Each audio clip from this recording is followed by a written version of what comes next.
Thank you to the chairperson, and a very good morning to our judges and who are present here today. Okay, we are MNS 247 from Universiti Teknologi Millar, Malaysia, and our topic is about halal logistics, collaboration and innovation. Okay, let's move to the presentation outline. What we have: the introduction, halal logistics, which is principle of logistics, issues, solutions, our innovations, halal compliance supply chain, and conclusions. Okay. For the introductions, as all you heard from the other team, to the thinkers, they already explained to you what is halal. Basically, halal must follow the Sharia law or Islamic laws. So let me proceed to the next slide. Ladies and gentlemen, from the map, the green shaded region, it shows the countries where is Muslim most populated. So these countries play an important role in the development of halal supply chains, which requires for the halal service or halal handling and halal handling service and goods. Okay. The pie chart shows the world population based on the region distribution, and based on the information that we gather from the Worldometer's website, the current world population estimated at 7.1 billion. And what the most interesting is that the Muslim population is 23% out of 7.1 billion. The growth of halal logistics is real. Okay. From the pie chart, in 2010, you can see the numbers of Muslim population in 1.6. And the numbers is increasing in yearly. In 2004, the numbers increasing to 2.4 billion Muslim population. Okay. My dear audience, I explained to you and I show to you what is halal and the Muslim population. Now we go into the halal logistics. What is halal logistics? It's a process of managing the material and information flow of the supply chain in accordance to halal standards. If any logistic provider that want to provide a service, provide the halal service, must follow the halal standard, which is the process of, throughout the process must follow the halal standard. Okay, we have also principle of halal logistics, which is the halal and non-halal product must be segregated in one container, which is to avoid cross contamination, then also to ensure the consistency with expectation of the Muslim consumer. So now we move to the issue. We got this halal logistic.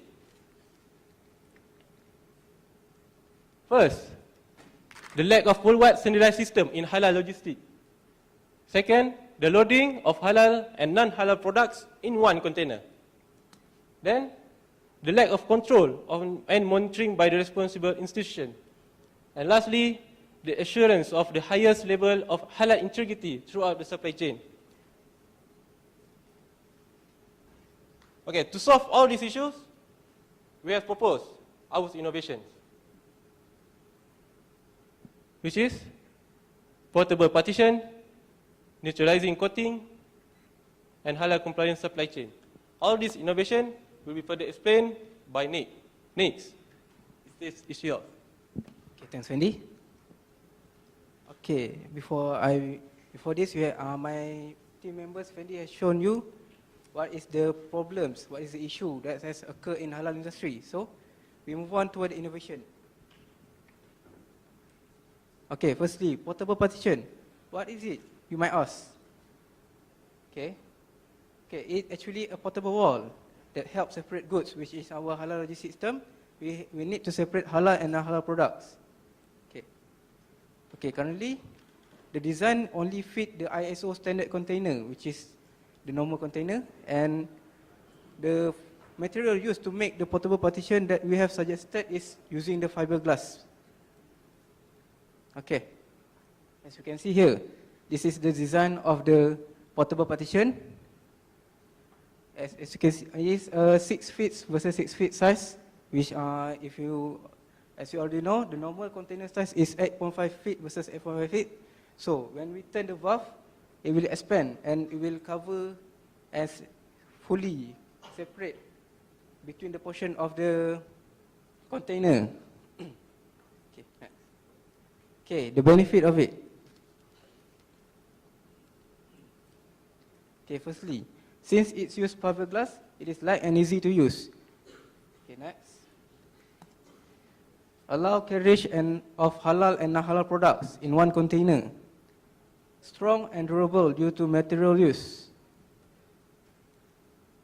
And flexibilities. When you use the partition, you can put anything, any portion of container one, whether it is 1/8 of the container, quarter of it, or half of it.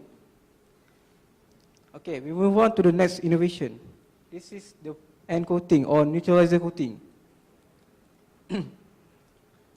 What is it, you might ask again? Okay, it is a process of blowing a plastic coating using a blower in order to cover the interior surface of the container to avoid the need of cleaning after process of transferring goods. Okay, the material used is polyvinyl acetate, which is the rubbery synthetic polymer. Okay, as you all know, it is as an alternative ways to protect the cleanliness of the container. And based on some research we have made, the estimated thickness of the coating itself will be around 0.5 and until 1.5 milliliter. Okay, we move on towards the videos. Okay, as you can see here, the process of blowing the bubble and the simulation of the system itself.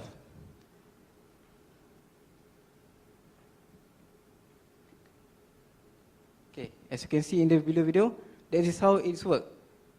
You need to blow and you need to have a retractable blower in order for it to be able to cover and without the bubble being teared up. Okay, that is the machine. Okay, as you can see here, okay, move on to the next slide. Okay, the benefit of it. It is easy to handle because it is all machine work. You just need to press a button and you can just let the bubble blows, and time saving. When we bubble coat the interior of the container, you can do other things. Maybe you can prepare what type of good you want to put in the container. And of course, you don't need to do cleaning after the process of loading or unloading of the container. Okay, for the next innovation, I will pass it to Sheikh. Thank you, Nick. Okay. The previous portable partition and also the neutralizing coating are more towards the function of transshipment movement. Let us move on to a wider scope. Okay. The International Halal Integrity Alliance is an example of a non-profit organization that handles or deals with halal matters. It upholds the integrity of the halal market concept in the global trade through recognition, collaboration, and also membership. Their mission is to propagate the benefits of halal and elevate it as the standard of choice by all consumers regarding any religion.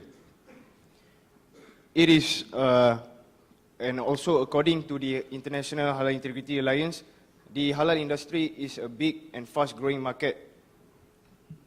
It is an outcome from the World Halal Forum, where most of its members are from the OIC or any Muslim countries.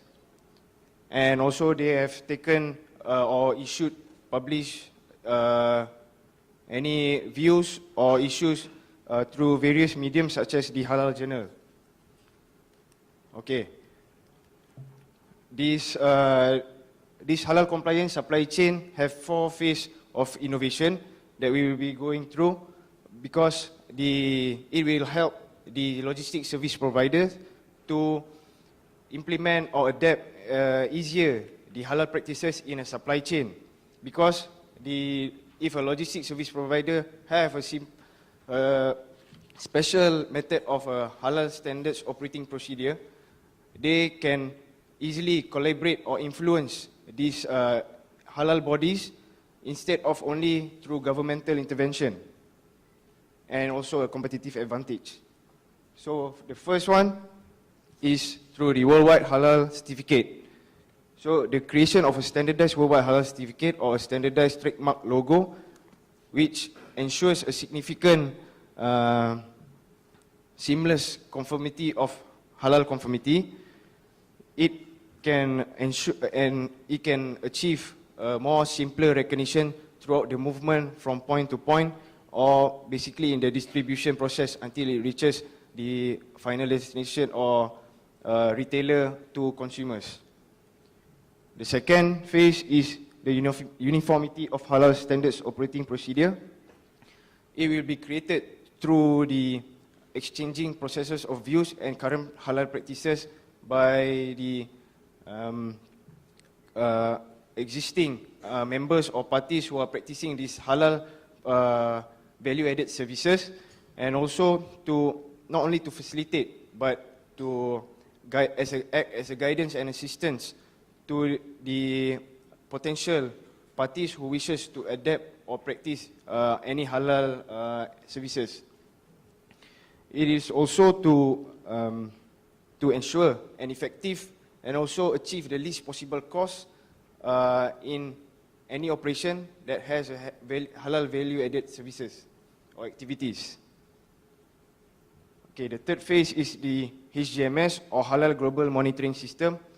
It is basically only the use of a CCTV, but it will only be in place in certain halal process stages. For example, in a halal hub warehouse, or if the portable partition and samak processes, or also the neutralizing coating being practiced, then the CCTVs will monitor through a particular halal assurance center, where corrective measures will be taken up upon where certain halal standards are not performed accordingly. Okay, fourthly is the HACOTM or halal coding system. It is simply a coding system created it is a coding system that is being created to eliminate the complex processes of halal data management. So once the coding is being scanned through by any devices, it will show or enable the identification of the halal endorsed authorization or the tracing product movement from point to point, or the halal process stages it has gone through. So it eliminates maybe complex documentation. So global product, global perspectives. Now we realize that the halal industry is a very big and a fast-growing market and industry. So the knowledge among the Muslims nowadays has also increased significantly, where we are consumers, or Muslim are the consumers who are very concerned towards halal compliance product. These innovations that we have proposed will be able to support the halal supply chain, and it is mainly to achieve an integration of halal operating procedures. Logistics service providers and also halal bodies should engage and collaborate more in discussing their views, or discussing what are the ways for them to help the industry in making a perfect for satisfying the perfect market. Because government, if only it is being intervened by the government, then we can understand it is a limited or restricted idea. So, in order to capture the Muslim consumers in the Asian market, some halal practices or halal value-added services should be implemented, because they are the ones who are going to buy it, and they will eventually pay for the extra value. So I guess that's what we have to offer, and thank you very much for your time.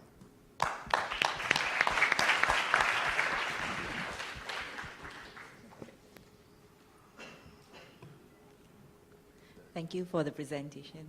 I just want to ask, you have this partition, right? What is the efficiency of the container with the partition in place? Okay.